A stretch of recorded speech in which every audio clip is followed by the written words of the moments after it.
Moteur à combustion interne.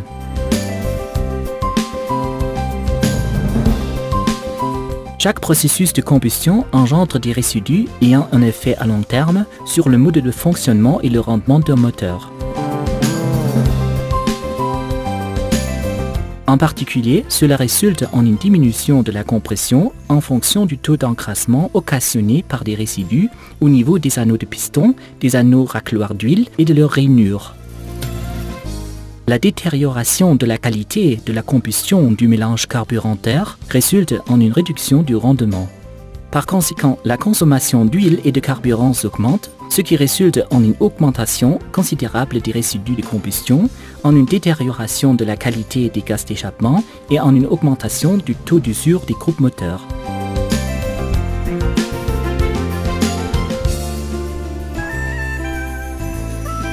Une partie des gaz de combustion et d'échappement se volatilise vers le carter du moteur, accélère le vieillissement de l'huile susceptible d'occasionner des défauts de fonctionnement de la ventilation du carter du moteur.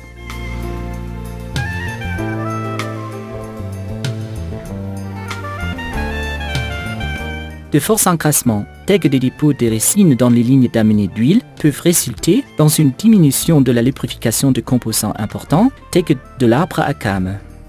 Peut-on éliminer ces encrassements par une vidange d'huile usuelle? Pour illustrer, jetons encore une fois un coup d'œil sur le carter du moteur. Une vidange d'huile usuelle comprend l'évacuation de l'huile usagée. Pourtant, l'évacuation de l'huile usagée ne permet pas d'éliminer tous les encrassements émanant de l'exploitation du moteur. Une partie reste dans l'huile et dans le circuit de lubrification sous forme de dépôt. Après avoir rempli le moteur avec la nouvelle huile propre et pure, et après avoir démarré le moteur, la nouvelle huile absorbe les résidus non évacués et l'huile est encrassée de nouveau au bout de quelques temps. Il est évident que cette situation a un effet négatif sur la performance de la nouvelle huile. Afin de maintenir la performance et le rendement des moteurs à combustion interne, nous recommandons de faire un nettoyage de l'huile et de l'intégralité du circuit de lubrification avant chaque vidange d'huile. Après avoir ajouté notre produit d'épuration, le moteur est mis en marche à vide pendant 10 à 15 minutes. Pendant ce temps, le produit d'épuration dissout, au niveau moléculaire, tous les encrassements émanant de l'exploitation du moteur, ce qui est illustré ici au niveau de certaines zones problématiques. Dans notre exemple, ce sont les anneaux de piston, la ventilation du carter du moteur,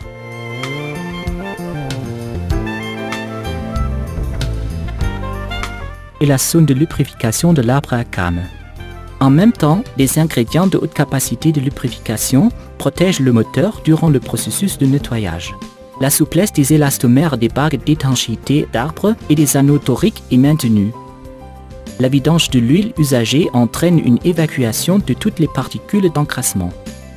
Ainsi, on obtient un circuit d'huile et de lubrification très pur qui est rempli d'une nouvelle huile propre. Ce n'est qu'ensuite que la nouvelle huile pourra mettre en œuvre d'une manière optimale ses capacités dans un environnement purifié et satisfaire aux demandes spécifiées, telles que la lubrification, l'étanchéification, le refroidissement, le nettoyage et la mise en suspension des particules. Puis, la nouvelle huile absorbe les impuretés qui sont produites de nouveau et sa performance n'est plus limitée par les vieux résidus. Les résultats sont une nouvelle huile pure dans un moteur exempt d'impuretés, une consommation d'huile et de carburant optimisée, une augmentation de la performance du moteur, une réduction de l'usure des groupes moteurs, une forte réduction des émissions de gaz d'échappement et une augmentation de la durée de vie du pot catalytique.